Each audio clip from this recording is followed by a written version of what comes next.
Hello out there, Madden players, YouTubers. This is Preach Riley. I have a league game right here on the Bengals, and my opponent is the Bills.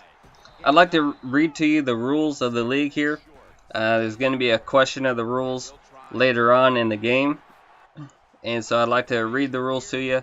And in the comment section, when the scenario comes up, it has to do with a fourth down. Leave in the comments if you felt that it was an appropriate moment to go for it. So here's the rules. It says basic rules of the league are: we allow what the NFL allows. You can motion, audible, blitz, run hurry up, go for it on fourth down, go for 2 points, and then in capital all caps it says when appropriate. It gives an example of what is not appropriate. It says if you're up 35-3 in the fourth quarter, there is no need to run hurry up offense and go for 2 against your opponent. So that's going to come into play on some fourth downs here in this game. I'm the one on the fourth downs and going for it on fourth down. My opponent let me know after the game that in one particular instance he did not feel that it was right that I went for fourth down. I won't say exactly how I did, but that it was not right to go for it on fourth down there. And according to the rules, I felt it was. But I'd like your guys' opinion, unbiased opinion, just what you feel according to the rules would be correct. One thing I want to say: notice how he keeps running. He puts his guy kind of wide there. Sometimes he puts him out there and releases. It makes it tough on things like the counters, read option, QB wraps, things like that. So if you struggle with those things, that may be something you want to consider doing. On his first drive, he scored on a tight end screen. I tried to do the same, but mine was not as successful. So first fourth down, right there. I don't think anyone can argue with that. Within the 1 yard line, we see people go for that all the time in the NFL. And so that was the first fourth down. He comes back. This guy's offense is pretty good, and also this is from yesterday, and I just was not playing well yesterday at all. I posted the one video. It was a short game, but that in that game things just happened to go well for me. But the whole day I was just I was really off. Just a lot of things going on in the house and some circumstances, and I was so frustrated and just not with it all day long. So can't believe Ellis didn't come in bounds right there. But so I just had a horrible day playing wise. This game I didn't play all that great either, but it is what it is. You just have to battle through it, Right here I have I saw him, but I didn't think that I'd be able to set my feet in time and throw it since I was rolling to my left. So I was trying to just run for a short gain, get out of bounds. And that one, I can't believe Bird got there. When I threw that, I thought for sure that was good. I hardly ever throw it that deep, but I thought for sure it was good. But the only problem is Bird had started to cut just as I threw it. He started to cut back towards the middle, which allowed him to be able to get there in time. If I would have threw it probably a half second sooner, it would have been okay. But anyhow, so that was disappointing because I didn't feel that was such a bad read.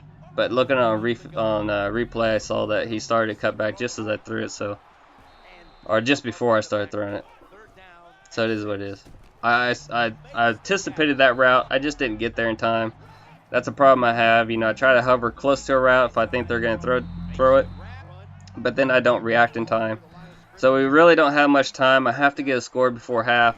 I'm really going to be in trouble. And with my timeout situation, I need to be able to get out of bounds. So he guards the guy I wanted to throw it to. I throw deep. I have a timeout. So I'm going to take a shot for the end zone. And there it is.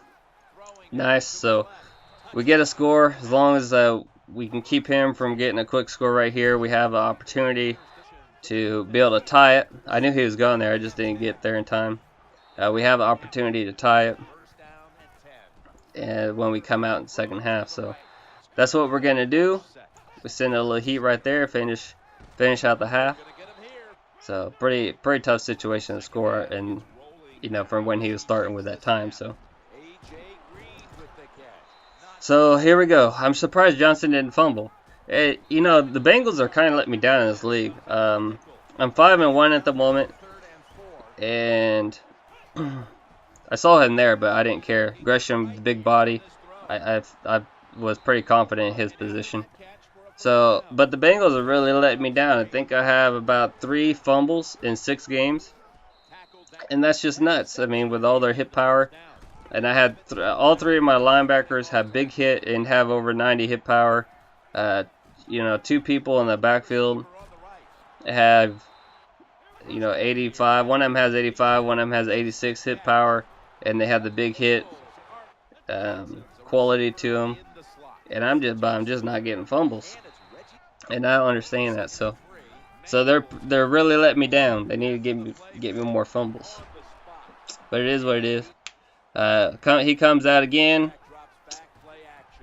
Look at that. That's kind of a different animation. Got stuck on my guy's shoulder. My guy got up and lifted him up, so that's kind of neat. Nice little hurdle there by him.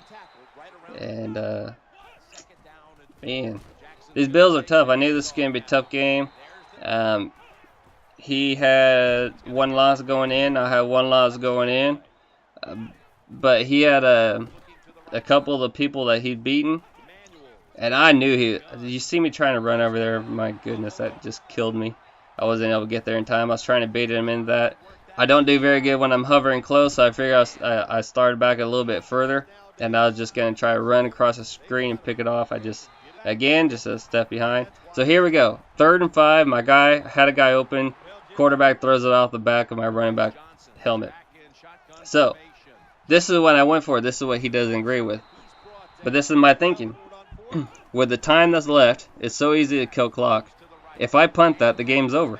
He could just kill the clock, and I would most likely not get the ball back. Even if I did, you know, I'm not going to get the ball back with enough time to score at least twice, because you figure he's going to be able to get at least a field goal the way that he's been moving the ball. So that's why I went for it. That's why I felt it was appropriate. You know, it says you can go for it on 4th down when appropriate. The yardage-wise, being back in my own territory, obviously if that was earlier in the game, then I would have punted that. But 4th and 5, the reason I figure it was the reason I do feel it was appropriate is because the circumstances in the game. The way that he's moving the ball, and the fact that if I punt that right there, the time is you know, he's just going to be able to kill the clock. For example, here we go. 4:33 left in the game. He gets the ball. He gets the ball on the 25-yard line. Okay? I want you to see how far he advances the ball. So right here, 3rd and 2. 4th and 3. Man, give me that big hit fumble. Golly. Right here, I have a contain and a guy over there. I anticipated the screen. Just did not get him bottled up. So now he's at the 35. And look at the time. He hasn't even hardly moved the ball, but look at the time. So if I would have punted that, like I said, the game was over. The game was over, and so I figured for that reason it's appropriate. We did bottle him up on this drive, so that was nice. Changed up a couple things. It was a really nice game. But let me know on that 4th and 5 if you feel that was an appropriate time to go for it on 4th and 5. But this is Preach Riley. Thanks for watching, guys. Please leave your feedback. And hasta luego. Jim, it's very nerve-wracking to know that you